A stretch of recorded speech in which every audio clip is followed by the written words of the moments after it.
بسم اللہ الرحمن الرحیم۔ کتاب الصرف، مکتبہ رحمانیہ صفحہ نمبر 111 اور مکتبہ بشرا صفحہ نمبر 155۔ کتاب الصرف کے بارے میں کچھ باتیں تو میں نے پہلے عرض کر دی ہیں مبادیات کے طور پر، پھر بھی دہرا دیتا ہوں۔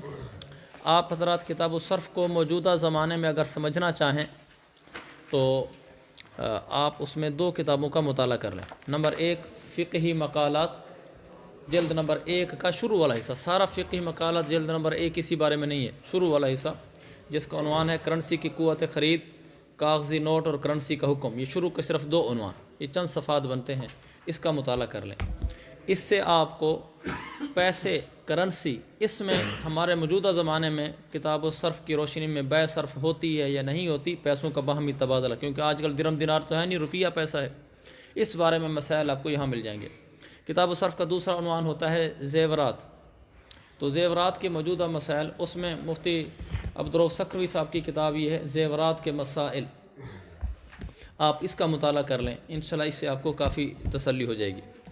اور ساتھ اضافی طور پر فقہ البیوع بھی اگر دیکھنا چاہیں تو دیکھ لیں، صفحہ نمبر 698 سے لے کر 771 تک، اس میں تقریباً وہی مسائل ہیں جو فقہی مقالات جلد اول میں ہیں۔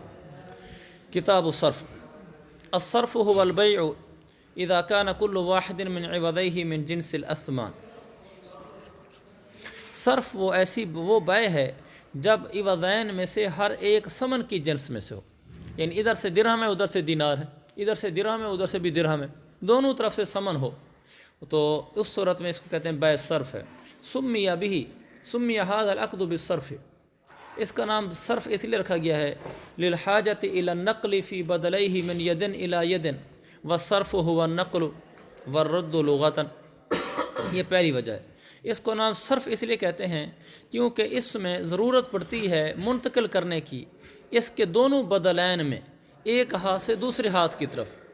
دیکھیں دونوں جو بدلین ہوتے ہیں، بدلین سنت عوضین، میں آپ کو درہم اس ہاتھ سے دوں گا اور اس ہاتھ سے لوں گا، یعنی ایک ہاتھ سے دوسرے ہاتھ تک جائیں گے، میرے ہاتھ سے آپ کے ہاتھ تک درہم گیا، آپ کے ہاتھ سے میرے ہاتھ تک درہم پھیرا گیا، تو یہاں پھیرنا پایا جا رہا ہے۔ جبکہ جو دوسری بیوع ہوتی ہیں اس میں اسی وقت ہاتھ در ہاتھ کا ہم نہیں کر رہے ہوتے، یہاں چونکہ ایک ہاتھ سے دوسرے ہاتھ کی طرف وہیں پھر رہا ہوتا ہے۔ اور الصرف، صرف کا معنی ہے النقل، منتقل کرنا، پھیرنا، اور منتقل کرنا، اور رد کا معنی پھیرنا۔ تو لغت کے اعتبار سے، اور لغت میں صرف کا معنی ہوتا ہے منتقل کرنا اور پھیرنا، تو چونکہ یہاں بھی منتقل کیا جا رہا ہوتا ہے بدلین کو، اس لیے اس کو بیع الصرف کہتے ہیں۔ او لانہ، یا ایک اور بھی وجہ ہے اس کو بیع صرف کہنے کی، میں کہہ رہا تھا اس کی ایک اور بھی وجہ ہے، وہ یہ کہ او لانہ لا یطلب منہ الا الزیادہ اذ لا ينتفع بعینہ۔ دوسری وجہ یہ ہے کہ اس سے لا یطلب منہ کی ضمیر جاری ہے صرف کی طرف، اس صرف سے مطلوب نہیں ہوتا مگر زیادتی، اضافہ، صرف سے اضافہ مقصود ہوتا ہے۔ اذ لا ينتفع بعینہ، اس لیے کہ خود اس کی عین سے تو استفادہ ہو ہی نہیں سکتا۔ مثلا درہم اور دینار ہے، درہم اور دینار کی عین، اس کی ذات سے تو کوئی فائدہ حاصل نہیں ہوتا، جبکہ دوسرے بیع کے اندر مبیع کی ذات سے فائدہ حاصل ہوتا ہے۔ مثلا میں نے آپ کو پیسے دے کر آپ سے گندم لی، پیسے دے کر آپ سے سیب لیے، خود سیب کی ذات سے میں نفع اٹھا سکتا ہوں، یعنی سیب میں کھا سکتا ہوں۔ یہ پیسے دے کر میں نے آپ سے کپڑا لیا، کپڑے کی ذات سے فائدہ اٹھا سکتا ہوں کہ کپڑے سے میں اپنا بدن چھپا سکتا ہوں۔ لیکن یہاں تو میں نے آپ کو درہم دے کر دینار لیے نا، دینار کی ذات نہ کھائی جا سکتی ہے، نہ پہنی جا سکتی ہے، نہ اس کو چھت بنایا جا سکتا ہے، اس کی ذات سے تو کوئی فائدہ نہیں اٹھایا جاتا نا، تو اس کی ذات سے فائدہ نہیں اٹھایا جاتا، تو اصل میں پھر اس سے مقصود کیا ہوتا ہے؟ بیع صرف سے، بیع صرف سے مقصود زیادتی ہوتی ہے، اضافہ ہوتا ہے۔ جیسے مثلا کھوٹا دے کر کھرا لے لے، میں نے آپ کو کھوٹے درہم دیے اور اس کے بدلے میں آپ سے کھرے درہم لیے، تو مجھے فائدہ ہو گیا نا، یہ اضافی، مجھے ایک اضافی چیز مل گئی، یعنی جودت مل گئی۔ یا اسی طرح بغیر ڈھلا ہوا دے کر آپ سے میں نے ڈھلا ہوا سونا لیا، یعنی سونا میں نے آپ کو دیا بغیر ڈھلا ہوا، یعنی جو سکے کی شکل میں بھی نہیں آیا تھا، جس کو ڈلی کہتے ہیں، ڈلی دے کر میں نے آپ سے وہ ڈھلا ہوا دینار لے لیا، تو مجھے اس کا فائدہ حاصل ہو گیا، یہ ایک اضافی چیز حاصل ہو گئی کہ چونکہ ڈلی میں وہ اس کا ڈھلا ہوا پن نہیں تھا، میرے کھوٹے درہموں میں کھرا پن نہیں تھا، کھوٹے درہم دے کر کھرے لے لیے تو اضافی چیز ملے گی نا مجھے، تو اس سے چونکہ اضافی چیز مطلوب ہوتی ہے تو اس اضافی چیز کی وجہ سے زائد چیز کی وجہ سے اس کو بے صرف کہتے ہیں. وہ اس لیے وصرف ہوا زیادت لغتاً، لغت میں صرف کا معنی زائد ہونا بھی ہوتا ہے، اور یہاں بھی ہمیں ایک زائد چیز حاصل ہو رہی ہوتی ہے.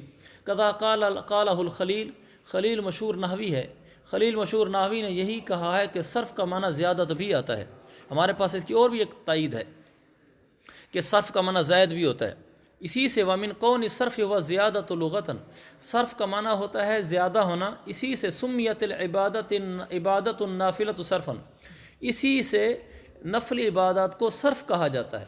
صرف اس لیے کہا جاتا ہے کہ نفلی عبادت فرد کے اوپر زائد عبادت ہوتی ہے، لہذا پتہ چلا صرف کا معنی زائد بھی ہوتا ہے.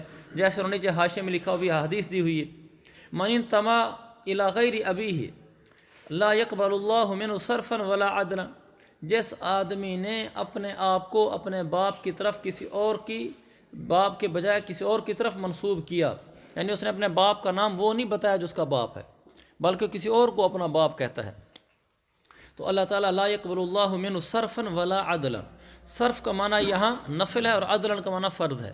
اللہ تعالیٰ نہ اس سے زائد قبول کرے گا، صرف کا معنی زائد، ولا عدلا برابر سرابر، عدل برابر ہوتا ہے، نہ اسے اللہ زائد قبول کرے گا نہ برابر قبول کرے گا. زائد سے مراد نفلی عبادت اور برابر سے مراد فرض، فرض برابر سرابر کا ہوتا ہے، جتنا آپ سے مانگا تھا آپ نے اتنی عبادت کی، اسے زیادہ نہیں کی، تو یہاں صرف نفل کے معنی میں آ گیا. اچھا فَإِن بَاعَ فِضَّةً بِفِضَّةٍ أَوْ ذَهَبًا بِذَهَبٍ، بالکل آسان مسائل ہیں.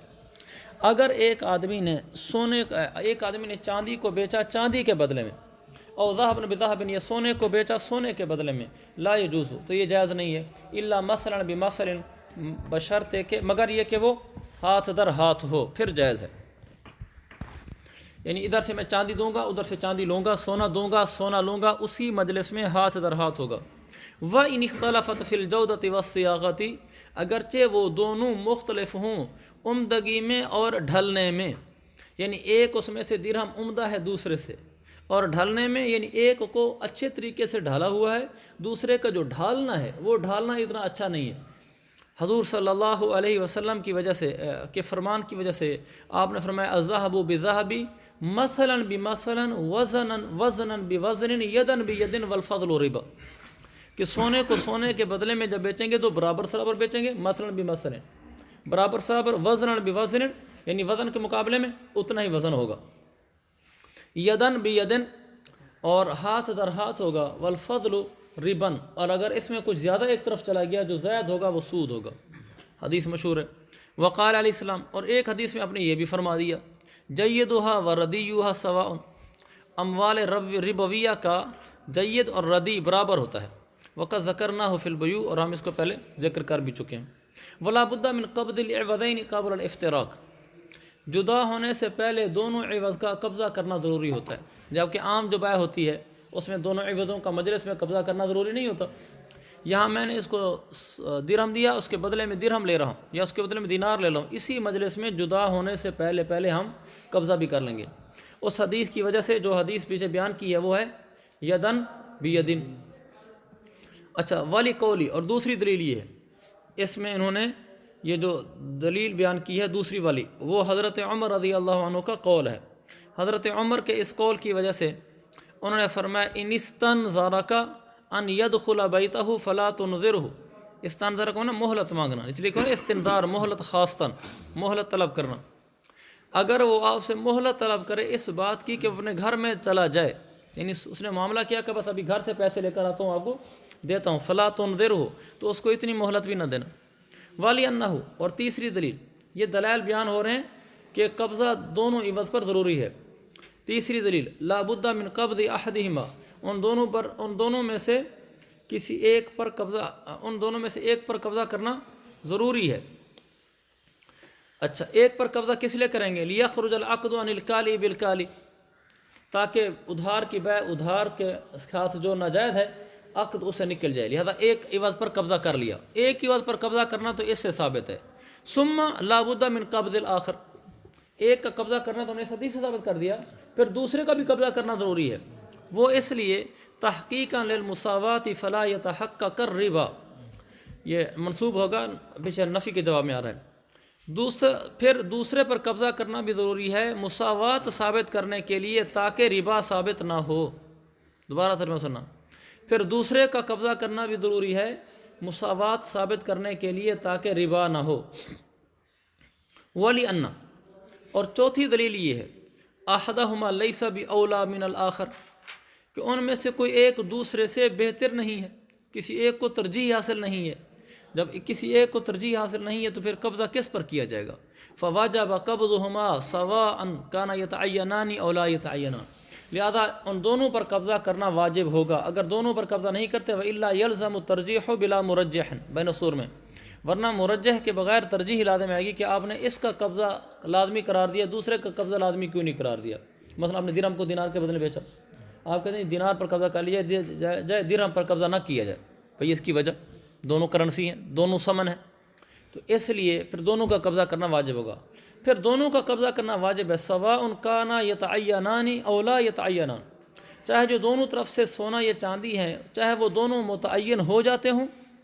جیسے کل مسوغ، مسوغ کا معنی ڈھلی ہوئی چیز، جیسے سونے کا ڈھلا ہوا پیالہ، سونے کا ڈھلا ہوا زیور، یعنی کوئی بنائی ہوئی چیز، جیسے سونے چاندی کی کوئی بنائی ہوئی چیز. او لا یتعینان، یا وہ متعین کرنے سے متعین نہ ہوں. کل مضروب، جیسے ڈھلا ہوا سکہ. مسوغ کا معنی ڈھلی ہوئی چیز اور مضروب کا معنی ڈھلا ہوا سکہ. ڈھلی ہوئی چیز جیسے سونے کو آپ نے ڈھال کر پیالہ بنا دیا، سونے کو آپ نے ڈھال کر زیور بنا دیا. مضروب ڈھلا ہوا سکہ، یعنی آپ نے سونے کو ڈھال کر درہم یا دینار بنا دیا. سونا تھا تو دینار بنا دیا، چاندی تھی تو درہم بنا دیا. یعنی وہ کہتے ہیں دونوں پر قبضہ کرنا ضروری ہے، چاہے وہ متعین ہوتے ہوں چاہے وہ متعین نہ ہوتے ہوں، کیونکہ آپ کو پتہ ہے کہ درہم و دینار متعین کرنے سے متعین نہیں ہوتے، اور پیالہ وغیرہ یہ متعین کرنے سے متعین ہو جاتے ہیں، لیکن پھر بھی دونوں پر قبضہ کرنا ضروری ہے. او یتعین احدہما ولا یتعین الاخر، یا ان میں سے ایک تو متعین ہو جاتا ہو اور دوسرا متعین نہ ہوتا ہو. مثلا ایک طرف پیالہ ہے سونے کا اور دوسری طرف سونے کا دینار ہے، تو اگرچہ وہ پیالہ ہے اور وہ دوسری طرف دینار ہے، لیکن ہیں تو دونوں ہی سونا. ایک کو ڈھال کر دینار بنا دیا ہے، ایک کو ڈھال کر پیالہ بنا دیا ہے، تو دونوں طرف سے سونا ہی پایا جا رہا ہے، اس لیے دونوں کا قبضہ ضروری ہوگا. کس لیے؟ اطلاق ما روینا، جو روایت ہم نے بیان کی ہے اس میں مطلق ہونے کی وجہ سے. آپ نے فرمایا الذهب بالذهب، الفضہ بالفضہ، اس میں ڈھلا ہوا اور غیر ڈھلا ہوا تو آپ نے فرق نہیں کیا نا، مطلق رکھا ہے. لہذا سونا چاہے ڈھلا ہوا ہو کسی برتن کی شکل میں، چاہے ڈھلا ہوا ہو کسی سکے کی شکل میں، حدیث مطلق ہے. مطلق ہونے کی وجہ سے مسوغ غیر مسوغ دونوں کو شامل ہوگا. وَلِأَنَّهُ، یہ وَلِأَنَّهُ پانچویں دلیل نہیں ہے، اوپر چار دلیل ہو چکے نا. وَلِأَنَّهُ لِإِطْلَاقِ مَا رَوَيْنَا کے اوپر عطف پڑ رہا ہے. یہ اسی بات کی دوسری دلیل ہے، اس بات کی کہ اگر ان دونوں میں سے ایک متعین ہو اور دوسرا متعین نہ ہو. اس کی دوسری دلیل یہ ہے ان کان یتعین، اگر وہ متعین ہو ففیہ شبہۃ عدم التعین، ٹھیک ہے اگر متعین کرنے سے متعین ہو جاتا ہو، جیسے ایک طرف پیالہ ہے تو اس صورت میں عدم تعین کا شبہ ہے. لکونہ ثمنا خلقۃ، دیکھو ایک طرف پیالہ ہے اور ایک طرف دینار ہے، سونے کا پیالہ اور سونے کا دینار. اگرچہ جو پیالہ ہے وہ متعین کرنے سے متعین ہو جاتا ہے، لیکن پھر بھی اس میں متعین کرنے سے متعین نہ ہونے کا شبہ بھی ہے. یعنی گویا کہ یہ پیالہ بھی متعین کرنے سے متعین نہیں ہوا، یہ شبہ ہے اس میں. کیوں؟ لکونہ ثمنا خلقۃ، اس لیے کہ پیدائشی طور پر ثمن ہے، اپنی تخلیق میں ہی ثمن ہے. جو سونے کا پیالہ ہے وہ اپنی تخلیق میں ثمن ہے کہ وہ سونا ہی ہے. لہذا اگرچہ ہم یہ نہیں کہہ سکتے کہ وہ دینار ہے، کرنسی ہے، لیکن اس میں شبہ تو ہے کہ یہ بھی متعین کرنے سے متعین نہ ہو، اس لیے کہ یہ بھی سونا ہے. اور اس کو ہم کہ فیشترط قبضہ، لہذا اس پر قبضہ کرنا بھی شرط ہوگا اعتبارا للشبہۃ فی الربا، ربا میں شبہ پر قیاس کرتے ہوئے. ربا میں شبہ پر قیاس کیا ہے؟ ربا میں کیا حکم پڑا تھا؟ دعوا الربا والریبۃ، سود بھی چھوڑ دو اور شبہ سود بھی چھوڑ دو. تو اس پر ہم یہاں قیاس کریں گے چونکہ یہاں بھی شبہ عدم تعین ہے، لہذا یہاں بھی وہی حکم ہوگا جس میں واقعی عدم تعین ہے. جس میں واقعی عدم تعین ہے جیسے دینار، جو حکم اس کا ہوگا وہی حکم اس کا ہوگا جس میں شبہ عدم تعین ہے. والمراد منہ الافتراق بالابدان، یہاں اوپر کہا نا کہ حتی افتراق قبل الافتراق، یہاں افتراق سے مراد افتراق بالبدن ہے کہ دونوں کے بدن جدا ہو جائے، یعنی ایک اٹھ کر ادھر چلا جائے ایک ادھر چلا جائے، تو بدن کی جدائی مراد ہے. لہذا جب بدن کی جدائی مراد ہے تو اس میں کئی آسانیاں بھی نکل آئیں گی. چنانچہ حتی لو ذهبا عن المجلس یمشیان معا فی جہۃ واحدۃ، یہاں تک کہ اگر دونوں متعاقدین مجلس سے جانے لگے اکٹھے چلتے ہوئے ایک ہی طرف میں، تو بدن جدا نہیں ہوئے نا، یہ بدن ابھی بیٹھے تھے، بدن اٹھ گئے، بدن ساتھ جا رہے ہیں، تو بدن جدا نہیں ہوئے۔ او ناما فی المجلسی او اغمیا علیہما، یا دونوں مجلس میں سو گئے، بات کی اور وہیں لیٹ گئے، پھر آدھے گھنٹے بعد اٹھے نیند سے، تو ابھی بدن تو جدا نہیں ہوئے۔ بین السور او طال قعودہما، یا لمبی دیر بیٹھے رہے، او اغمی علیہما، یا دونوں وہیں غشی طاری ہوگی، بے ہوش ہو گئے، تو پھر جب اٹھے تو دونوں بدن اکٹھے تھے۔ لا یبطل الصرف، تو اس سے بے صرف بات نہیں ہوگی، چونکہ افتراق بالبدن نہیں ہوا۔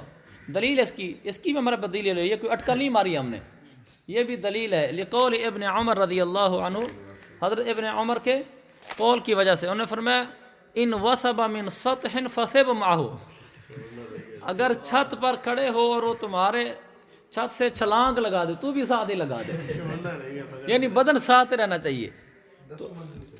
تو اس لیے نیچے حاشیے میں لکھا ہوا ہے یہ محض انہوں نے مثال دی ہے، ورنہ چھلانگ لگانی نہیں ہے، اس لیے کہ چھلانگ لگانے سے تو اپنے آپ کو ہلاکت میں ڈالنے والی بات ہے، اور ہلاکت میں ڈالنا شریعت میں منع ہے، یہ صرف مبالغہ ہے افتراق بالبدن کے ترک کو سمجھانے کا۔ اچھا، وَقَذَا الْمُعْتَبَرُ، اور اسی طرح المعتبر ما ذکرناہ فی قبض الرأس مع السلم، اور یہی معتبر ہے جو ہم نے پیچھے بیان کیا ہے راس المال کے قبضہ کرنے میں، یعنی معتبر تفرق الابدان ہے للقیام عن المجلس، ہم نے جو کہا ہے کہ تفرق ابدان یہاں معتبر ہے، یہی وہاں بھی معتبر ہے جو پیچھے ہم راس المال کے قبضہ کرنے میں بیان کر چکے ہیں کہ وہاں بھی تفرق الابدان سے پہلے راس المال پر قبضہ کرنا ہوگا۔ بخلاف خیار المخیرہ، یہ بخلاف کا تعلق اس کے ساتھ ہے، لا یبطل الصرف کے ساتھ، ہم نے پڑھا نا لا یبطل الصرف بخلاف خیار المعیرہ، ہم نے کہا اگر یہاں دونوں بدن جدا نہیں ہوئے، اگرچہ اکٹھے چلنا شروع ہو گئے، مجلس میں بیٹھے تھے، بے صرف کی اور اٹھ گئے، دونوں اٹھ کر چلنا شروع ہو گئے، تو بے صرف باطل نہیں ہوگی، برخلاف مخیرہ کے خیار کے لیے انہ یبطل بالاعراض، برخلاف مخیرہ کے خیار سے کہ وہ خیار تو اعراض سے باطل ہو جاتا ہے، یعنی ایک آدمی نے اپنی بیوی کو خیار دیا کہ تو اگر اپنے آپ کو طلاق دینا چاہتی ہے تو دے لے، تو پھر وہ دونوں اس مجلس سے اٹھ گئے اور وہ اٹھ کر چل پڑے، عورت بھی اٹھ کر چل پڑے، اس عورت نے اس مجلس میں نہیں کہا کہ میں نے اپنے آپ کو طلاق دے دی، اب اس کا خیار بدل جائے گا، باطل ہو جائے گا، اس لیے کہ یہ باطل ہوتا ہے اعراض سے، یہاں تفرق بالابدان کی بات نہیں ہے، جب وہ بیٹھی تھی اور اس نے قبول نہیں کیا پھر اٹھ کر چل پڑے، چاہے تم بھی ساتھ ہی چل پڑے، تو اس کا اٹھ کر چلے جانا اعراض کرنا ہے، اور یہ خیار اعراض سے باطل ہو جاتا ہے، یہاں تفرق بالابدان کا مسئلہ نہیں ہے، وہ باطل ہوتا ہے تفرق بالابدان سے، اس کا ختم ہوتا ہے وہ، اور یہ ختم ہوتا ہے اعراض سے، اور اٹھ کر چلے جانے سے اعراض ثابت ہو جاتا ہے۔ وَإِنْ بَاعَ الذَّهَبَ بِالذَّهَبِ جَازَ التَّفَاضُلُ، بالکل آسان مسئلے ہیں، إِنْ بَاعَ الذَّهَبَ بِالْفِضَّةِ جَازَ التَّفَاضُلُ لِعَدَمِ الْمُجَانَسَةِ وَوَجَبَ التَّقَابُضُ، اس کو پڑھانے کو بھی دل نہیں کرتا چونکہ اتنا آسان ہے، اگر سونے کو بیچا چاندی کے بدلے میں تو کمی بیشی جائز ہے، کیونکہ ہم جنس نہیں رہے نا، آپ پہلے پڑھ چکے ہیں۔ وَوَجَبَ التَّقَابُضُ، البتہ قبضہ جانبین سے واجب ہوگا، قبضہ واجب ہوگا، تفاضل ضروری نہیں ہے، یہ تفاضل جائز ہے اس کا ہم جنس نہ ہونے کی وجہ سے، یعنی تماثل ضروری نہیں ہے، تماثل ضروری نہیں ہے لیکن تقابض ضروری ہے۔ تقابض کیوں ضروری ہے؟ اللہ کے نبی علیہ السلام کے فرمان کی وجہ سے، الذهب بالورق ربا الا ها وها، سونے کو چاندی کے بدلے میں بیچنا سود ہے، الا ها وها، مگر یہ کہ لے لو اور لے لو، ہا کا معنی خذ، مگر یہ کہ لے لو اور لے لو، یعنی تم بھی لے لو اور وہ بھی لے لے، حدیث میں آگے نا تقابض ہے کہ دونوں کے بارے میں نے فرمایا ہا وہا بارے باع یبیع، ایسی ہا ای معنی خذ، فإن افترقا فی الصرف، اگر یہ دونوں بے صرف میں جدا ہو گئے، یہ پیچھے کے ساتھ جڑ رہا ہے، ولا بد من قبض العوضین، پیچھے ہم نے پڑھا نا پچھلا متن، ولا بد من قبض العوضین، دونوں عوضوں پر قبضہ کرنا ضروری ہے قبل الافتراق، فإن افترقا، اگر یہ دونوں جدا ہو گئے بے صرف کے اندر، قبل العوضین، اب کیسے لکھا ہوا ہے؟ ہاں یہ دیکھو کتنی یہاں ہمارے یہاں غلطی تھی، ہمیں پریشانی ہوتی تھی، یہ لفظ قبل کے بعد قبض ہے، چونکہ بنایا فتح القدیر وغیرہ میں سب جگہ یہاں جو متن لکھا ہے انہوں نے قبل کے بعد قبض لکھا ہے۔ اگر دونوں جدا ہو گئے بے صرف میں قبل قبض العوضین، دونوں عوض میں سے کسی ایک پر قبضہ کرنے سے پہلے، دونوں عوضوں پر قبضہ کرنے سے پہلے یا ان میں سے کسی ایک پر قبضہ کرنے سے پہلے، باطل عقد باطل ہو جائے گا، لفوات الشرط یہاں شرط فوت ہو گئی، اور شرط کیا ہے؟ قبض العوضین، اور عوضین پر قبضہ نہیں پایا گیا. ولہذا، اور اسی وجہ سے، کس وجہ سے؟ لأن الافتراق بلا قبض مبطل، دیکھ لیا، کیونکہ افتراق بلا قبض یہ مبطل ہوتا ہے. اگر قبضہ نہیں کیا اور افتراق کر لیا تو عقد باطل ہو جائے گا. اسی وجہ سے لا یصح شرط الخیار فیہ ولا الاجل، اسی وجہ سے خیار شرط اس میں لگانا بھی درست نہیں اور مدت کا ذکر کرنا بھی درست نہیں. یعنی لا، اس کو شرط الخیار بھی کہہ سکتے ہیں، اور ولا الاجل کو ولا الاجل بھی، ولا الاجلی بھی پڑھ سکتے ہیں، دونوں طرح ٹھیک ہوگا. اس میں خیار شرط لگانا بھی درست نہیں اور مدت کی شرط لگانا بھی درست نہیں. مدت کی شرط کیسے لگائے گا؟ مدت کی خیار شرط آپ جانتے ہیں. دیکھو یہاں دو باتیں بتائی ہیں، پہلی ہے خیار شرط اور دوسری ہے خیار اجل. دوسری خیار نہیں، پہلی ہے شرط خیار اور دوسری ہے شرط اجل. شرط خیار یہ ہے کہ وہ کہتا ہے میں نے اس کو درہم دیا اور اس کے بدلے میں میں نے اسے دینار لینے ہیں. مثلا میں نے اس کو 100 درہم دیے، اس کے بدلے میں میں نے اسے 10 دینار لینے ہیں. خیار شرط یہ ہوگا، یہ مجھے کہے گا کاشف میں آپ کو 10 دینار دوں گا، 10 دینار دے رہا ہوں، لیکن مجھے خیار شرط ہے، بھلا اس نے مجھے ابھی دے دی، میں نے اس کو 100 درہم دیا اور اس نے مجھے 10 دینار دے دیے، لیکن اس نے 10 دینار دینے کے بعد مجھ سے خیار شرط رکھ لیا. اس نے کہا اگر میں نے عقد ختم کرنا ہوا تو ختم کر دوں گا. یہ ہے کیا؟ شرط خیار. دوسرے شرط اجل، اس نے مجھ سے 100 درہم لے لیا، یعنی میں سمجھو بیچنے والا ہوں، جیسے مثال میں بائع ہوا کرتا ہوں، اور یہ مشتری ہے. اس نے مجھ سے 100 درہم لے لیا اور مدت متعین کر لی کہ میں نے جو 10 دینار دینا ہے نا میں 1 ہفتے بعد دوں گا. یہ دونوں درست نہیں ہیں بے صرف کے اندر. وجہ لأن بأحدہما، کیونکہ ان میں سے ایک کی وجہ سے، ایک سے مراد پہلی چیز ہے. پہلی کیا تھی؟ شرط خیار. اس کی وجہ سے لا يبقى القبض مستحقا، اس کی وجہ سے جو قبضہ ہے، اس کا اب ترجمہ سننا. اس کا ترجمہ یہ ہوگا کیونکہ ان دونوں میں سے ایک یعنی خیار شرط سے قبضہ کا استحقاق نہیں رہتا. قبضہ کا استحقاق نہیں رہتا. آسان لفظوں میں یوں بھی کہہ سکتے ہو، قبضہ مستحق یعنی واجب نہیں ہو سکتا. خیار شرط خیار کی وجہ سے قبضہ مستحق نہیں ہوتا، یعنی قبضے کا استحقاق آپ کو حاصل نہیں ہوتا. کیوں؟ اس لیے کہ خیار کی وجہ سے ملا خیار لہ کو بھی ملکی حاصل نہیں ہوئی. ملا خیار لہ میں ہوں، مجھے بھی ملکی حاصل نہیں ہوئی، لہذا عوض پر قبضہ کرنا بھی ابھی مستحق و واجب نہیں ہوا. دیکھو جب مجھے اس پر ملک حاصل نہیں ہو اس 10 دینار پر، تو اگرچہ اس نے مجھے دی ہیں، لیکن جب مجھے اس پر ملک حاصل ابھی تک نہیں ہوئی تو اس پر گویا کہ میرا قبضہ کا استحقاق بھی ثابت نہیں ہوا. میرے لیے قبضہ ابھی مستحق اور واجب نہیں ہوا. اب یہ بات سمجھ رہے ہیں؟ چونکہ مجھے اس پر ملک حاصل نہیں ہوئی، لہذا میں یہ کہوں کہ قبضہ میرے اوپر وجوب کے درجے میں ثابت ہو چکا ہے، مجھے بالکل استحقاق حاصل ہو چکا ہے قبضے کا. کہاں ہوا ہے؟ وہ اگر خیار شرط استعمال کر لے تو میرا استحقاق کی درگی ہے، وہ واپس لے کر چلا جائے گا. حالانکہ قبضے کا تو استحقاق ہوتا ہے. اس لیے انہوں نے کہا کہ ان میں سے ایک کی وجہ سے جو قبضہ ہے قبضے کا استحقاق نہیں رہتا. وبالثانی، اور دوسری چیز کی سے، دوسری کیا تھی؟ اجل. اس میں یفوت القبض المستحق بالعقد، عقد کی وجہ سے جو قبضہ ہوتا ہے، یعنی عقد دوسرا کیا ہوگا، اور ثانی سے وہ واجب شدہ قبضہ فوت ہو جاتا ہے. یہ ترجمہ کریں گے. اور ثانی دوسری چیز سے واجب شدہ قبضہ، مستحق معنی واجب، واجب شدہ قبضہ بھی فوت ہو جاتا ہے. دیکھو بیع کے اندر جو قبضہ ہوتا ہے وہ واجب ہو جاتا ہے کہ نہیں ہو جاتا؟ اس لیے کہ جب بیع کر لی تو میرے لیے یہ بات ہے کہ وہ چیز جو میں نے اسے خریدنی ہے اس پر قبضے کا وجوب ہو جاتا ہے کہ میں اس پر قبضہ کروں گا، لیکن یہ واجب شدہ قبضہ بھی فوت ہو جاتا ہے. کیسے فوت ہو جاتا ہے؟ اس نے مجھے قبضہ کرنے نہیں دیا، اس نے کہا ہفتے بعد چیز لینا، حالانکہ میرا قبضہ اس پر واجب تھا. جب اس نے مجھ سے پیسے لے لیے تو مبی پر میرا قبضہ واجب ہے. عقد نے ہی مجھے کہہ دیا کہ قبضہ آپ کا اس پر واجب ہو گیا کیونکہ اس نے پیسے لے لیے. یہ واجب شدہ قبضہ اجل کی وجہ سے فوت ہو جاتا ہے. تو دونوں صورتوں میں قبضہ نہ رہا، پہلی صورت شرط خیار سے بھی اور دوسری صورت شرط اجل سے بھی. تو اس لیے آگے وہ کہتے ہیں، پیچھے کہا ہے لا یصح، یہ عقد صرف درست نہیں ہوگا الا اذا اسقط الخيار في المجلس فيعود الى الجواز لارتفاعه قبل تقرره، یہ ہم پہلے پڑھ چکے ہیں. وفيه خلاف ظفر، مگر یہ کہ خیار شرط کو ساقط کر دیا جائے اسی مجلس کے اندر، یعنی خیار شرط پہلے رکھا کاشف نے، پھر اس نے ساقط کر دیا تو یہ عقد استحساناً جواز کی طرف لوٹ آئے گا عقد کے اٹھ جانے کی وجہ سے، عقد کے پختہ ہونے سے پہلے. یہ پہلے پڑھا ہے نا ہم نے، وہاں بھی امام ظفر کا اختلاف پڑا تھا. وہ فرماتے تھے کہ جو چیز ایک دفعہ ناجائز ہو جائے لا ينقلب جائزا، تو وہی بات لکھی ہوئی فیہ خلاف ظفر. آگے ولا یجوز التصرف فی ثمن صرف قبل قبض، یہ بھی مسئلہ آپ کو پہلے معلوم ہے، کئی دفعہ ہم پڑھ بھی چکے ہیں۔ وہ میں نے کہا تھا نا استبدال والا، مسلم فی کا استبدال ہو یا بیع صرف میں کسی ایک چیز کا استبدال ہو، قبل القبض جائز نہیں ہوتا، یہ پہلے پڑھا ہوا ہے، وہی بات بیان ہو رہی ہے۔ ولا یجوز التصرف فی ثمن صرف قبل قبضہ، میں بیچنے والا ہوں اور کاشف خریدنے والا ہے، میں نے اس کو 100 درہم دیے، اس کے بدلے میں اس نے مجھے 1000 دینار دینا تھا، یہ ثمن ہے، میں اس میں تصرف نہیں کر سکتا، جائز ہی نہیں ہے کوئی تصرف۔ کیسے؟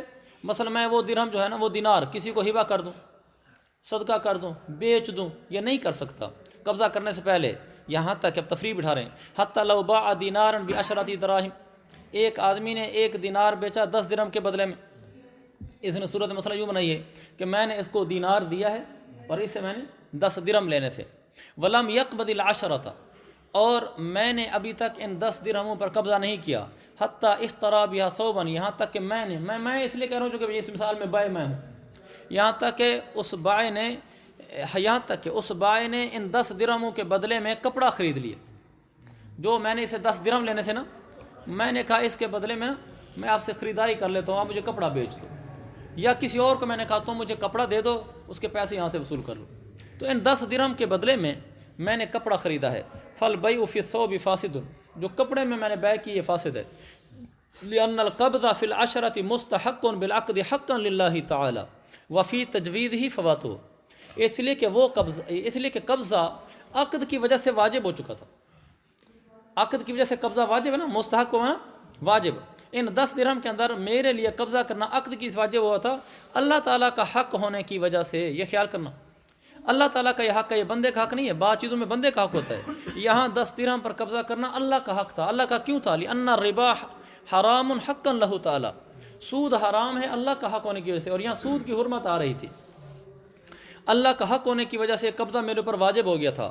وفی تجویزی، اچھا اللہ کا حق ہونے کی وجہ سے، یہاں بنائے والے نے بڑی اچھی بات لکھی ہے، حتی لا یسقط باسقاط المتعاقدین، اگر متعاقدین اس کو ساقط بھی کرنا چاہیں تو ساقط نہیں کر سکتے، اگر متعاقدین اس پر راضی ہو جائیں یہ جو قبضہ واجب ہوا ہے ہم اس قبضے کے وجوب کو ساقط کرتے ہیں، قبضہ کرنا کوئی واجب نہیں ہے، یہ نہیں کر سکتے، اس لیے کہ شریعت میں آگے یدن بیدن، تو یہ اس کو متعاقدین اس حق قبض کو ساقط بھی کرنا چاہیں نہیں کر سکتے، جب نہیں کر سکتے تو حق انسانوں کا یعنی عاقدین کا حق ہی نہ ہوا بلکہ یہ اللہ کا حق ہوا، وفی تجویزی ہی، اور اس کو جائز قرار دینے میں، ضمیر جاری ہے بیع کی طرف، جو بیع فاسد ہو گئی تھی، اس بیع کو جائز قرار دینے میں فوات حق اللہ تعالی، اللہ تعالیٰ کا حق کا فوت ہونا لازم آتا ہے، اور اس کا ہمیں اختیار نہیں ہے کہ ہم اللہ کے حق کو فوت کریں۔ وکان ینبغی ان یجوز العقد فی الثوب، یہاں مناسب یہ تھا کہ کپڑے میں عقد جائز ہونا چاہیے، جیسا کہ امام ظفر سے بھی یہ منقول ہے، یہ ان کا لفظ لکھا نا، وہ لکھا ہے انما ذکر بعن لان ظاہر مذہبی مذہب کا مذہب ثلاثتی، یہ نہیں کہا کہ کما قال ظفر کما نقل عن ظفر، اس سے پتہ چلتا ہے کہ امام ظفر کا ظاہر مذہب ہوئی جو ائمہ ثلاثہ کا ہے، وہ کیا مذہب تھا کہ بیع اس کپڑے کے اندر فاسد ہے، لیکن پھر بھی ان سے ایک بات کمزور درجے میں منقول ہے کہ کپڑے کے اندر عقد جائز ہونا چاہیے، کیوں؟ لأن دراہم لا تتعین فینصرف العقد الی مطلقها، اس کی دلیل یہ ہے کہ دیکھو اس نے مجھے 10 درہم دینے تھے، میں نے ان 10 درہم کے بدلے میں اس سے کپڑا لے لیا، وہ فرماتے ہیں کہ دراہم تو متعین کرنے سے متعین ہی نہیں ہوتے، جب دراہم متعین کرنے سے متعین نہیں ہوتے تو جب میں نے اس سے کپڑا خریدا ہے تو وہ کپڑا خریدنے کے بعد اگرچہ میں نے اس کو کہا ہے کہ انہی 10 درہم کے بدلے میں کاشے مجھے کپڑا دے دو جو 10 درہم تم نے مجھے دینے ہیں، حالانکہ ان 10 درہم پر تو قبضہ کرنا ضروری تھا، تصرف ضروری نہیں تھا، تو پھر ہم نے کہہ دیا کہ بیع اس کپڑے میں فاسد ہوگی چونکہ تم نے ان دراہم کے بدلے میں لیا ہے۔ ہاں وہ کہتے ہیں دراہم تو متعین کرنے سے متعین ہی نہیں ہوتے، وہ کیسے متعین ہو گئے کہ وہی والے دراہم کے بدلے میں آپ نے کپڑا خریدا جبکہ ان دراہم پر تو قبضہ ضروری تھا اور آپ نے قبضہ کیا نہیں، اس کے بدلے میں کپڑا خرید لیا، وہ دراہم تو متعین ہی نہیں ہوئے۔ فینصرف العقد ای عقد بیع الثوب الی مطلق الدراہم، لہذا عقد کا تعلق ہو جائے گا مطلق دراہم کے ساتھ، جب میں نے اس کو کہا نا کہ یہ کپڑا مجھے دے دو انہی 10 درہم کے بدلے میں جو 10 درہم تم نے بیع صرف کے اندر میرے دینے تھے، اسی وجہ سے بیع فاسد ہو رہی نا، وہ کہتے ہیں کہ اس سے کوئی فرق نہیں پڑے گا چونکہ درہم متعین کرنے سے متعین نہیں ہوتے، لہذا یہ عقد متعلق ہو جائے گا مطلق دراہم کی طرف، ان دراہم کی طرف متعلق ہی نہیں ہوگا، جب ان دراہم کی طرف متعلق نہیں ہوگا مطلق دراہم کی طرف ہو جائے گا، پھر عقد صحیح ہونا صحیح۔ ولکننا نقول، لیکن ہم یہ کہتے ہیں الثمن فی باب الصرف مبیع، باب الصرف کے اندر جو ثمن ہوتا ہے وہ مبیع ہوتا ہے، اس لیے لأن البیع لا بد له منه، بائے صرف کے اندر جو ثمن ہوتا ہے وہ مبی ہوتا ہے. اب اس کے بعد جو میرے پاس میرے 10 درہم جس کے پاس پڑے ہیں اگرچہ وہ ثمن ہیں لیکن وہ مبی ہیں. اس لیے لأن البیع لا بد له من البیع، کیونکہ بائے کے لیے مبی کا ہونا ضروری ہوتا ہے. یہ ہمارے بائے ہوئی ہے نا کہ میں نے اس کو 1 دینار دیا اور اسے 10 درہم لے رہا ہوں، یہ بائے ہے. اور بائے کے لیے مبی کا ہونا ضروری ہے.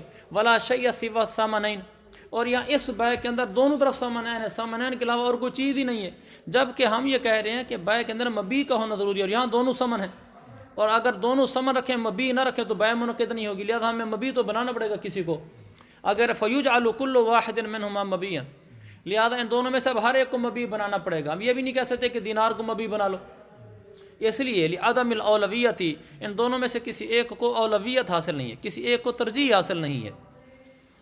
جب ایک کو ترجیح حاصل اس لیے نہیں ہے، اب یہ نہیں کہہ سکتے دینار کو درہم پر ترجیح حاصل ہے. نہیں، دونوں ثمن ہیں تو ثمن ہونے میں برابر ہیں، اس میں تو کوئی ترجیح نہیں ہے. وبیع المبیع قبل القبض لا یجوز، اور مبی کی بیع قبضہ کرنے سے پہلے جائز نہیں ہوتی. لہذا اس کے بعد جو 10 درہم تھے گویا کہ وہ مبی تھے. اور میں نے جب کہا نا کہ ان 10 درہموں کے بدلے میں کپڑا خریدا، گویا کہ وہ مبی کے بدلے میں نے کپڑا خریدا تھا اور مبی پر میں نے ابھی قبضہ کیا نہیں اور اس میں تصرف کر دیا، یہ لہذا اس وجہ سے ناجائز ہو گیا. وَلَيْسَ مِن ضُرُورَةِ كَوْنِهِ مَبِيًّا أَن يَكُونَ مُتَعَيِّنًا كَمَا فِي الْمُسْلَمِ فِي، یہ ایک اشکال کا جواب ہے. اشکال یہ ہے، جہاں سے دیکھو لَيْسَ مِن ضُرُورَةٍ جواب يُقال لَوْ كَانَ بَدَلُ الصَّرْفِ، کیا لکھا ہوا ہے؟ مبیًّا. دیکھو ہمارے یہاں لکھا ہوا ہے بیعًا، جبکہ یہ بنایا کا حاشیہ اور بنایا میں یہاں انہوں نے تو حاشیہ دیا ہے نہایہ کے حوالے سے، لیکن بالکل یہی عبارت بنایا میں بھی ہے، وہاں مبیًا لکھا ہوا ہے. بہت اچھا کام کیا بشرا والوں نے. دیکھو ہر بات پہ جہاں جہاں بھی میں نے تسامح نکالا تھا یہ سارے انہوں نے ٹھیک کیے ہیں ماشاءاللہ. ان کی میرے خیال میں ایک ٹیم ہے مکتب بشرا والوں کی نا، وہ کوئی تکڑے مولوی صاحبان لگتے ہیں مجھے اتنی گہرائی سے جنہوں نے حاشیے تک پڑھ ڈالے ہیں. لو کان بدل الصرف مبیًا، اگر بدل الصرف مبی ہو لکان متعینا، جواب ان یقال، یہ اس اشکال کا جواب. اشکال کیا ہے کہ اگر بدل الصرف مبی ہو تو متعین لکان متعین ہوتا ہے. لأن المبیع متعین، مبی تو متعین ہوتا ہے. قلنا المسلم فیہ مبی وذلک غیر متعین، تو وہ کہتے ہیں کہ یہ اگر بدل و صرف مبی ہے تو مبی تو متعین ہونا چاہیے. اور یہاں آپ کہہ رہے ہیں کہ جو مبی ہوتا ہے وہ غیر متعین ہوتا ہے، چونکہ درہم دنانیر متعین کرنے سے متعین نہیں ہوتے نا. تو یہ کہتے ہیں، اب جواب دے رہے ہیں ولیس من ضرورت کونہ مبیًا، ہم نے یہ تو کہہ دیا کہ جو کاشف نے میرے 10 درہم دینے تھے وہ مبی ہیں، اور وہ اشکال کرنے والا کہہ رہا ہے کہ مبی کا تو متعین ہونا ضروری ہوتا ہے جبکہ درہم تو متعین کرنے سے متعین نہیں ہوتے. یہ کیسا عجیب بات کر رہے ہیں آپ. اس کو مبی بھی کہتے ہیں اور یہ بھی کہتے ہیں کہ ہیں ثمن درہم دینار، اور درہم دینار متعین کرنے سے متعین نہیں ہوتے. مبی بھی اور متعین کرنے سے متعین بھی نہیں ہوتا، یہ کیسی بات ہے؟ یہ اشکال کر رہا ہے. اس کو ہم جواب دے رہے ہیں لیس من ضرورت کونہ مبیًا، اس کے مبی ہونے کے لوازم میں سے یہ بات نہیں ہے ان یکون متعینا، کہ وہ متعین بھی ہو. ہم آپ کو نظیر پیش کر سکتے ہیں کہ وہاں ایسا مبی ہوگا جس کو تم بھی مانو گے لیکن وہ متعین نہیں ہوتا. کما فی المسلم فی، مسلم فی مبی ہوتا ہے کہ نہیں ہوتا، اور وہ متعین نہیں ہوتا. وہ تو اس کے ذمہ دین ہوتا ہے، 1 من گندم بوری دینی ہے، کون سی دینی ہے؟ اس کے بعد 10 بوریاں پڑی ہیں، ان میں سے کوئی بھی بوری اٹھا کے تمہیں دے سکتا ہے. تم یہ نہیں کہہ سکتے میری یہ والی بوری ہے. تو وہ مسلم فی مبی ہے لیکن متعین نہیں ہے. ہمارے ہاں بھی جو کاشف نے 10 درہم دینے تھے وہ مبی تھے اگرچہ متعین نہیں تھے. وَيَجُوزُ بَيْعُ الذَّهَبِ بِالْفِضَّةِ مُجَازَفَةً، کتنا آسان مسئلہ ہے. سونے کو چاندی کے بدلے میں اٹکل سے بیچنا جائز ہے، یعنی تفاضل ہو جائے گا، اس میں کمی بیشی ہو جائے گی، پھر بھی جائز ہے. لأن المساوات غیر مشروطۃ فیہ، کیونکہ مساوات اس میں شرط نہیں ہے. کیوں شرط نہیں ہے؟ ہاں، فیہ کا مجھے لکھو فی بیع الذهب بالفضة وکل جنسین مختلفین، مختلف الجنس کے اندر مساوات شرط نہیں ہوتی کیونکہ جنس مختلف ہے. ولیکن یشترط فی القبض، یشترط القبض فی المجلس، لیکن مجلس میں قبضہ کرنا شرط ہوگا. لما ذکرنا، حدیث کی وجہ سے جو حدیث ہم نے پیچھے بیان کر دی ہے. بخلاف اس بات کے، کون سی بات کے؟ بخلاف بیعہ بجنسہ، برخلاف جب اس کی، یہ جو ہم نے کہا نا لما ذکرنا، اس میں حدیث وہ مراد ہے جو اوپر ہم لکھے نا الذهب بالورق ربا الا ها وها، وہ وہاں ہے نا کہ اسے ہاتھ در ہاتھ کر لو، اس کی وجہ سے قبضہ شرط ہو گیا. بخلاف بیعہ بجنسی، برخلاف اس کے کہ سونے کو اس کی جنس کی عوض بیچا جائے. اوپر لکھا ہے بین السطور میں فإنه لا يجوز، جائز نہیں ہوگا مجازفتاً. بخلاف بیعہ بجنسی مجازفتاً، برخلاف اس صورت کے کہ سونے کو سونے کی جنس کے بدلے بیچو مجازفتاً. فإنه لا يجوز، یہ جائز نہیں ہوگا. لما فیہ من احتمال الربا، اس لیے کہ لما فی هذا البیع من احتمال الربا، اس لیے کہ اس بیع میں ربا کا احتمال ہے. انہوں نے یہ نہیں کہا کہ اس میں ربا ہے، کیونکہ اگر مجازفتاً میں دونوں برابر نکل ہے تو ربا نہیں ہوگا. اٹکل سے بیچا سونا، بھئی اتنا سونا پڑا ہے، ادھر بھی اتنا پڑا ہے، یہ اٹھا لو اس کے بدلے میں.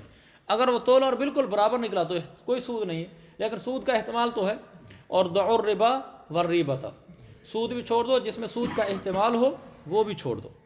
ومن باع جاریۃ قیمتها 1000 مثقال فضۃ، یہ مسئلہ آسان بھی ہے، دلچسپ بھی ہے. حاشیہ والے نے تھوڑی اس پہ گپ شپ لگائی ہے. حاشیہ والے لگائی ہے، کسی شرح میں میں نے پڑھا ہے، نہیں حاشیہ میں پڑھا تھا. تو وہ کہتے ہیں کہ ایک آدمی نے باندی بیچی، اس کی مثلا میں نے باندی بیچی، اس کی قیمت ہے 1000 مسکال چاندی. 1000 مسکال چاندی باندی کی قیمت ہے. وفی عنق طوق فضۃ قیمت 1000 مسکال، اور اس کی گردن میں ایک ایسا ہار ہے جس کی قیمت بھی 1000 مسکال ہے. چاندی کا ہار ہے جس کی قیمت 1000 مسکال چاندی ہے. جب بھی 1000 مسکال فضۃ، اور اس نے بیچا کیسے ہے؟ 2000. اچھا میں عرض کرتا تھا بی مثقال فضۃ، یہ دیکھو باء اور بی ان دونوں کا آپس میں تعلق ہوگا. من باء بی مثقال فضۃ، میں نے باندی بیچی، اس باندی کی قیمت 1000 مسکال چاندی، اور اس کی گردن میں ہار، اس کی قیمت بھی 1000 مسکال چاندی. اس کو میں نے بیچا 2000 مسکال چاندی کے بدلے میں. تو اس نے گپ شپ یہاں یہ لگائی ہے، غالباً اسی جگہ لگائی ہے. انہوں نے کہا یہ ہو کیسے سکتا ہے کہ اس کی گردن میں اتنا بڑا ہار ہو 1000 مسکال والا، کوئی چھوٹا سا ہار ڈال دیتے، کوئی اور اس طرح مثال بنا لیتے. خیر باہر مثال بنائی ہے.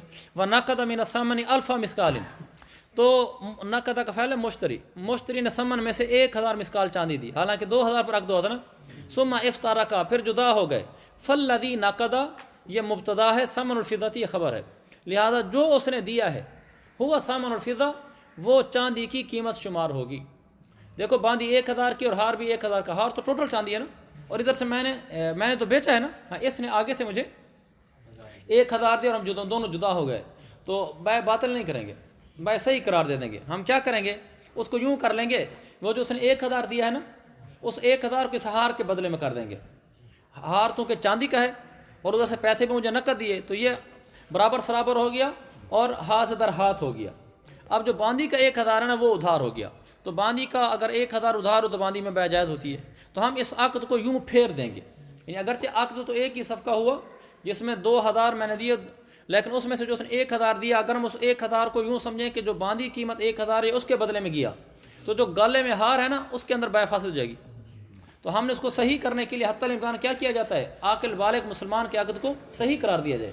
ہم نے اس کو 1000 کو اس ہار کی طرف پھیر دیا، گویا کہ یہ اس کی قیمت ہوگی اور باندی ادھار گئی ہے، لہذا جائز ہے. اب دیکھیں تو یہ جائز ہو گیا. لأن قبضہ حصۃ طوق واجب فی المجلس، کیونکہ جو طوق تھا نا اس کے حصے پر قبضہ کرنا تو مجلس میں واجب تھا. یہ پتہ چل رہا ہے نا. لکونہ بدل صرفی، کیونکہ یہ تو بدل صرف ہو رہا ہے. وظاہر من المسلم، بنا میں من ہو کا مرجع من المسلم لکھا ہے. وظاہر من المسلم، یہ یہاں بائے لکھا ہوا ہے لیکن لکھا ہے وظاہر من المسلم البائع، مسلمان بائع سے ظاہر یہ کہ الاتیان بالواجب، کہ اس نے واجب کو ادا کیا ہوگا. لہذا وہ جو واجب تھا نا توق کے پیسے دینا، یہ اسی توق کے پیسے دے کر گیا ہوگا. ہم اس کو یوں پھیر دیں گے.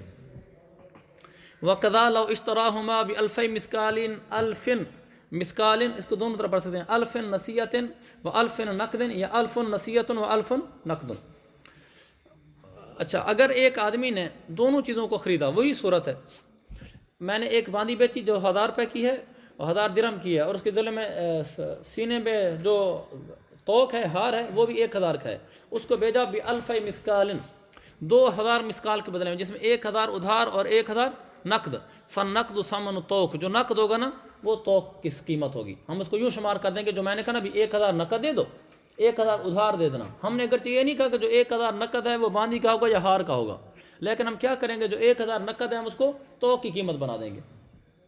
لأن الأجل باطل فی صرف جائز فی بیع الجاریۃ، کیونکہ صرف کے اندر جو مدت متعین کرنا ہوتا ہے، جیسے یہاں ادھار کہہ کر مدت متعین کر رہا ہے، صرف میں مدت متعین کرنا باطل ہوتا ہے اور باندی کے بیع میں جائز ہوتا ہے.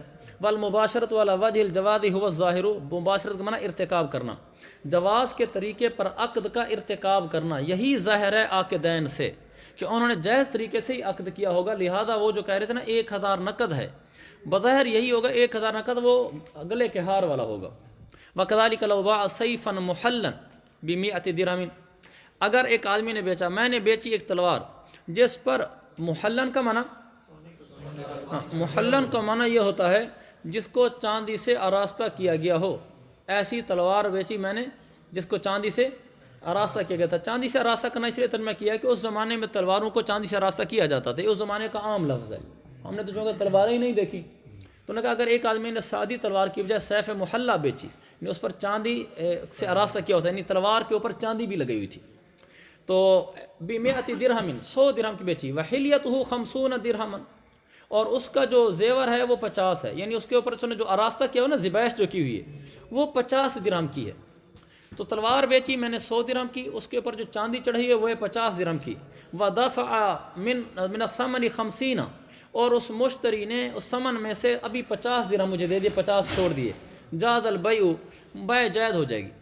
تو ہم کیا کریں گے؟ وہی اس کو جائز کی طرف پھیریں گے. فکان المقبوض حصۃ الفضۃ، جن پیسوں پر قبضہ کر لیا گیا 50 درہم پر، وہ اس چاندی کا حصہ ہوگا. وَإِن لَمْ يُبَيِّنْ ذَلِكَ، اگرچہ اس نے اس کی صراحت نہیں کی، دینے والے نے یہ نہیں کہا جو 50 درہم دے رہا ہوں یہ اسی زیور کے بدلے میں ہے. اس نے کہا 1000، اس نے کہا تلوار جو 100 روپے کی دی ہے اس میں سے 50 روپے ہو گئے. لما بینا، وجہ وہی ہے جو پیچھے ہم نے کہا لأن قبضۃ حصۃ التوقی کا واجب فی المجلس لکون بدل الصرف وظاہر منہ الاتیان بالواجب. وکذالک، اور یہی حکم ہے، یعنی کیا حکم ہے؟ بیع جائز ہوگی. ان قال خذ هذه ال50 من ثمنهما، یہاں تک دیکھو مسلمان کے عقد کو جائز کرنے کی طرف وہ پھیر رہے ہیں. حتی الامکان، میں تمہیں بھی کہوں گا مفتی بھی بن جاؤ، جہاں تک شریعت گنجائش دیتی ہے حتی الامکان مستفتی کو فائدہ دو، اس کو جائز کر کے بتاؤ. ہاں جہاں نہیں دیتی شریعت وہاں تساہل نہ کرو کہ آپ کی نرمی دینے کی وجہ سے سہولت وہ اٹھے جہنم میں تم چلو کہ تم آسان آسان مسئلے بتاؤ، آسان آسان مسئلے بتاؤ. اگلا آدمی مزہ کرے گا آسان مسئلوں پر عمل کر کے، اور وہ بخشا بھی جائے گا، اس کو مفتی نے بتایا تھا، اور تم جہنم میں جلو گی. تو ہاں جہاں گنجائش شریعت دیتی ہے وہاں شدت نہ کرو، وہاں کوشش کرو کہ جواز نکلتا ہے تو نکال کے دیکھو. دیکھو کیسے نکال رہے ہیں. پیچھے ہم نے کہا کہ اس نے 100 روپے کی تلوار لی، 50 روپے کا زیور تھا، 50 کی تلوار گوئے کے بن گئی. اس نے کہا یہ 50 روپے ابھی لے لو. یہ نہیں کہا کہ تلوار کے اس زیور کے بدلے میں، ہم نے خود کہا کہ مراد ہوگی زیور کے بدلے میں. لیکن اگر وہ صراحتاً کہہ رہا ہے، اگر وہ کہ خود هذه ال50 من ثمنهما، تلوار اور چاندی زیور ان دونوں کے بدلے میں یہ ان کی دونوں کی قیمت میں سے، ان دونوں کی قیمت میں سے 50 لے لو. گویا کہ پھر وہ 25 روپے اس میں سے دے گیا ہے اور 25 اس میں سے دے گیا ہے. لیکن پھر بھی ہم کہیں گے بیع جائز ہے. کیوں؟ لأن الاثنين قد يراد بذكرهما الواحد، اس لیے کہ عربی زبان میں کبھی دو بول کر اس سے مراد مفرد ہوتا ہے. تو یہاں اس نے بولا تو دو ہے لیکن مراد اس کی ایک ہوگی، ہم یوں اس کو بدلیں گے. اللہ تعالیٰ نے فرمایا یخرج منہما اللؤلؤ والمرجان، ان دو سمندروں سے موتی اور مونگے نکلتے ہیں. تو والمراد احدہما، ان منہما سے مراد ایک مراد ہے، اور نیچے کے اور کیا لکھو ہے؟ وہ جو کھاری ہے اس سے. فیحمل علیہ، لہذا اس کو اسی پر معمول کیا جائے گا. کس کو اسی پر معمول کیا جائے گا؟ خود هذه ال50 من ثمنهما، اس کے اس قول کو معمول کیا جائے گا. علیہ ہی ضمیر کا مرجع ثمن الطوق، اس کے اس قول کو ثمن طوق پر معمول کیا جائے گا. بظاہر حال المسلم، مسلمان کے ظاہر حال کو دیکھتے ہوئے. سمجھ گئے اس بات کو؟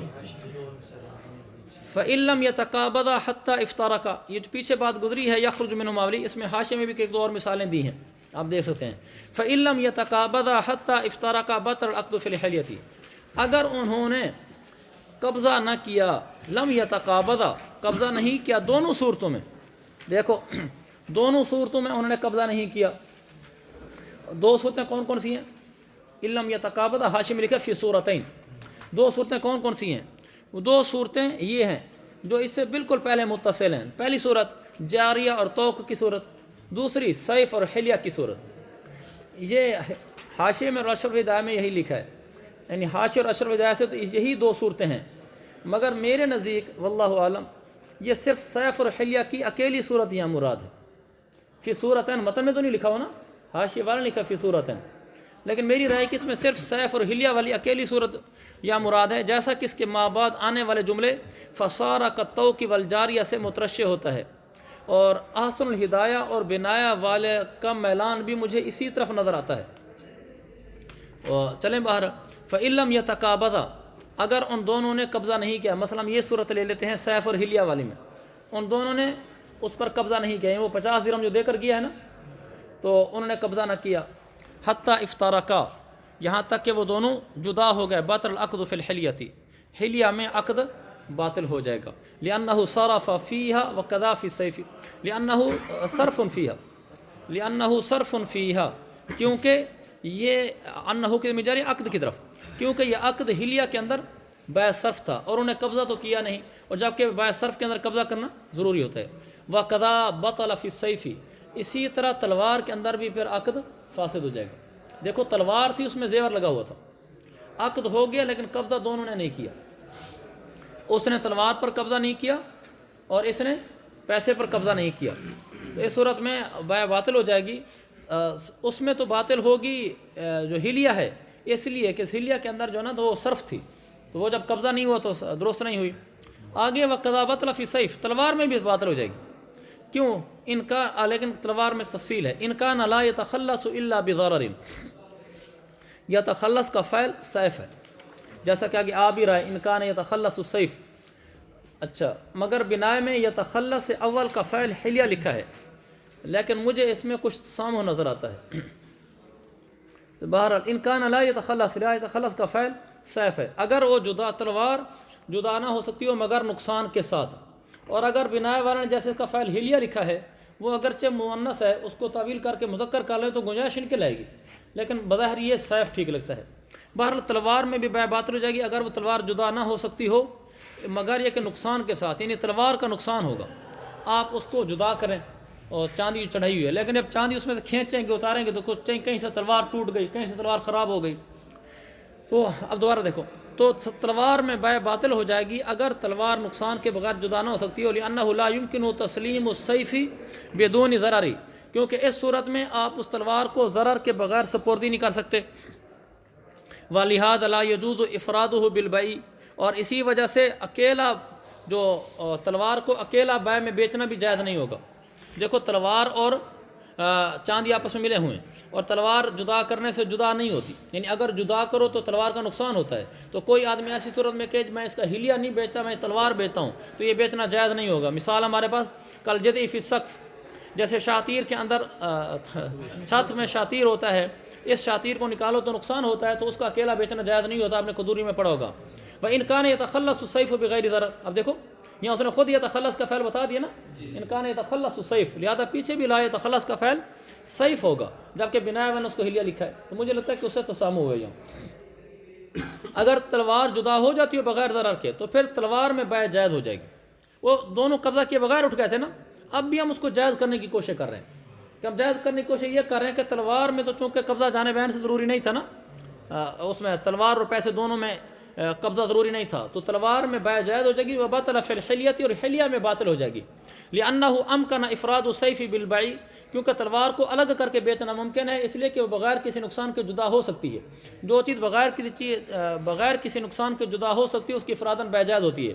فصار کالطوق والجاریۃ، لہذا اب یہ جو سیف اور حلیہ ہے یہ ایسے ہو جائے گا جس طوق اور جاریہ والا مسئلہ، کہ وہاں جاریہ سے طوق بالکل الگ ہو سکتا ہے، یہ اسی طرح ہو جائے گا. وہذا، اور یہ اس وقت ہے، ہذا کا مطلب یہ اس وقت ہے، بنا میں لکھا ہے ای جواز البیع فی السیف و بطلان فی الحلیۃ. ہم نے کہا نا کہ تلوار میں بیع جائز ہو جائے گی اور حلیہ میں باطل ہوگی. اس وقت ہوگی اذا کانت الفضۃ المفردۃ ازید مما فیہ، یہ اس وقت ہوگی جب وہ چاندی ہے، کون سی چاندی؟ جو ثمن ہے جو الگ کی ہوئی ہے، یہ زیادہ ہو اس سے جو اس مبیع کے اندر ہے، اس سے وہ زیادہ ہو تو پھر یہ جائز ہوگی. فإن کانت مثلہ، اگر یہ چاندی اس کے برابر ہو مثلہ کی ضمیر جاری ہے مما فیہ، اگر اس کے برابر ہو یا اس سے کم ہو، او لا یدرا، یا اس کی مقدار ہی پتہ نہ ہو، یعنی پتہ نہیں کم ہے یا زیادہ ہے یا برابر ہے، تو پھر بیع جائز نہیں ہوگی. للربا، یا تو سود ہو جائے گا، سود تب ہوگا جب برابر ہوگی یا اس سے کم ہوگی، پھر سود ہو جائے گا. اور احتمالی ہی، یا پھر سود کا احتمال ہوگا، یہ اس صورت میں ہوگا جب کچھ پتہ نہیں، کیونکہ جب پتہ نہیں تو سود ہونا ضروری نہیں، لیکن سود کا احتمال ہو سکتا ہے. وجہت الصحۃ من جہت من وجہ وجہت الفساد من وجہ فترجحت، یہ اشکال کا جواب ہے.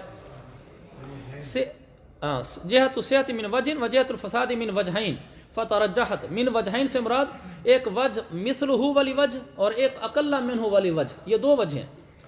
ہاں، تو یہ کہتے ہیں کہ صحت والی وجہ، صحت والی جہت وہ ایک لحاظ سے ہے اور فساد والی جہت وہ دو لحاظ سے ہے، لہذا فساد والی جہت مترجح ہو جائے گی، راجح ہو جائے گی. یہ اشکال کا جواب ہے. حاشی میں اشکال دیکھو، وہ کہتے ہیں اشکال کہاں چلا گیا؟ حاشیہ نمبر 7 ہے نا؟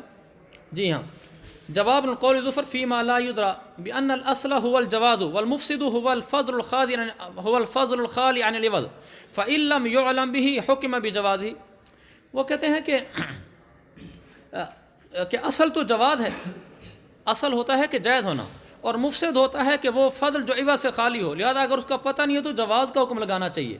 تو اس کے جواب میں انہوں نے کہا ہے کہ جو اگر صحیح قرار دیں تو وہ ایک لحاظ سے بنتا ہے، اور فساد والی جہت دیکھیں تو 2 لحاظ سے بنتی ہے.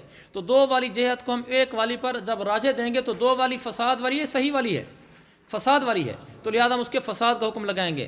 حاشیے میں ذرا اس کو زیادہ واضح لکھا ہے. حاصل الجواب ان ما لا يدرى يجوز في الواقع ان يكون مثلا او ان يكون اقل وان يكون زائدا فان كان زائدا جاز. یہ ایک صورت بن گئی نا. والا فسد، ورنہ پھر فاسد کی فساد کی کتنی صورتیں ہیں؟ 2 ہیں، مثل اور اقل والی. والا فسد فتعدد جهة الفساد ترجحت. چلو